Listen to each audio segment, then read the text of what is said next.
क्यों आप एक ऐसी औरत की रिस्पॉन्सिबिलिटी लेंगे? क्यों आप एक ऐसी औरत की हर मिस्टेक्स की अकाउंटेबिलिटी लेंगे अगर आप उसको एक ऑर्डर भी नहीं दे सकते? तो अगर आप कुछ भी कंट्रोल नहीं कर सकते कि क्या करना है क्या नहीं करना है, वहां जाओ वहां मत जाओ, अगर आप ऐसा कुछ भी कंट्रोल नहीं कर सकते तो भाई आप उसकी रिस्पॉन्सिबिलिटी क्यों लेंगे? आप उसके हर मिस्टेक्स की अकाउंटेबिलिटी आप क्यों लेंगे? इमेजिन करिए कि आप ना एक बोट की कैप्टन है और उस बोट की ना एक्सीडेंट हो जाए, क्रैश हो जाए, तो मेरे दोस्त उस बोट की कैप्टन होने के नाते जो भी भुगतान करना होगा, जो भी ट्रैवल फेस करना होगा, वो ना आपको करना होगा, क्योंकि आप उस बोट की कैप्टन है। क्योंकि उस बोट की जितने भी क्रू थे उन सब ने ना आपकी बात माने। अगर क्रैश भी हुआ तो इसलिए हुआ क्योंकि उन लोगों ने ना आपकी बात मानी, इसकी वजह से क्रैश भी हो गया, तो उसका ना पूरा जिम्मेदारी आपको लेना पड़ेगा क्योंकि आप उस बोट का कैप्टन है। लेकिन अगर आप उस बोट की कैप्टन है और आपने आपके जो क्रू है उनको कुछ ऑर्डर दिए और क्रू ने आपकी बात को ना इग्नोर कर दिए और उसके बाद क्या हुआ, बोट की एक्सीडेंट हो गई, बोट ना क्रैश कर गई, तो मेरे दोस्त अब आपको उस बोट की क्रैश होने की, एक्सीडेंट होने की जो रिस्पॉन्सिबिलिटी है ना, जिम्मेदारी है ना, वो आपको लेने की जरूरत नहीं है। क्यों आप रिस्पॉन्सिबिलिटी लेंगे? क्यों आप जिम्मेदारी लेंगे? क्योंकि किसी ने भी आपकी बात नहीं मानी, हर किसी ने आपको इग्नोर किया, तो आप क्यों रिस्पॉन्सिबिलिटी लेंगे? क्यों आप जिम्मेदारी लेंगे? कोई जरूरत नहीं है। उसी तरह से मोस्ट मैन आजकल जितने भी रिलेशनशिप में है, अगर उसकी गर्लफ्रेंड ने, उसकी फियांसी ने, उसकी वाइफ ने अगर उनकी कार को क्रैश कर दिया, एक्सीडेंट कर दिया,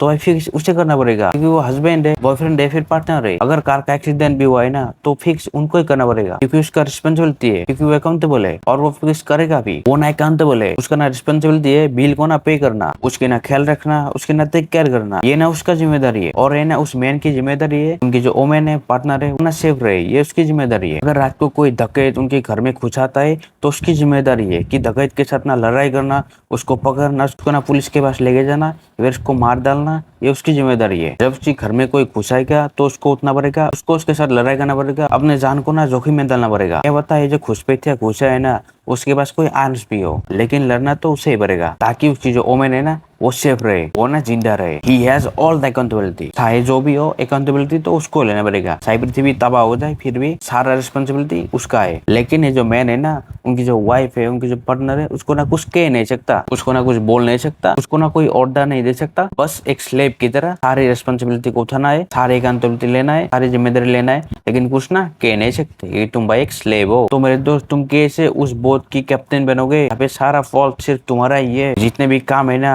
सिर्फ तुम्हारा ही है, लेकिन तुम ना एक सिंगल ऑर्डर भी नहीं दे सकते। ये मेरे दोस्त आजकल की दुनिया, फेमिनिस्ट मैट्रियार्कल दुनिया। जागो मेरे दोस्त, नींद से जागो। भगवान ने जो ये दिमाग दिया है ना, अपना दिमाग का ना यूज करो और बात को ना समझने की कोशिश करो। अगर मेरे दोस्त तुम उस बोट का कैप्टन हो, अगर तुम अपने जो क्रू है उसको भाई तुम एक ना सिंगल ऑर्डर भी नहीं दे सकते, तो मेरे दोस्त तुम उस क्रू को अपने साथ रखा है क्यों है? निकाल दो ना उसे। अगर तुम उसको एक ऑर्डर भी नहीं दे सकते, अगर तुम उसको ये भी नहीं बोल सकते कि ना खाना बना दो, एक गिलास पानी लाओ, अगर तुम ऐसा भी नहीं बोल सकते तो फायर कर दो ना उसे। क्यों उसकी सारी रिस्पॉन्सिबिलिटी ले रहे हो? क्यों उसको सैलरी दे रहे हो? निकाल दो ना उसे। अगर उसका सारा खर्चा तुम्हारा है, सारा रिस्पॉन्सिबिलिटी तुम्हारा है, सारा अकाउंटेबिलिटी भी तुम्हारा ही है और तुम उसको कुछ बोल नहीं सकते, एक सिंगल ऑर्डर नहीं दे सकते, तुम्हारा जो काम है तुम उससे करवा नहीं सकते, तो मेरे दोस्त उसको ना निकाल दो।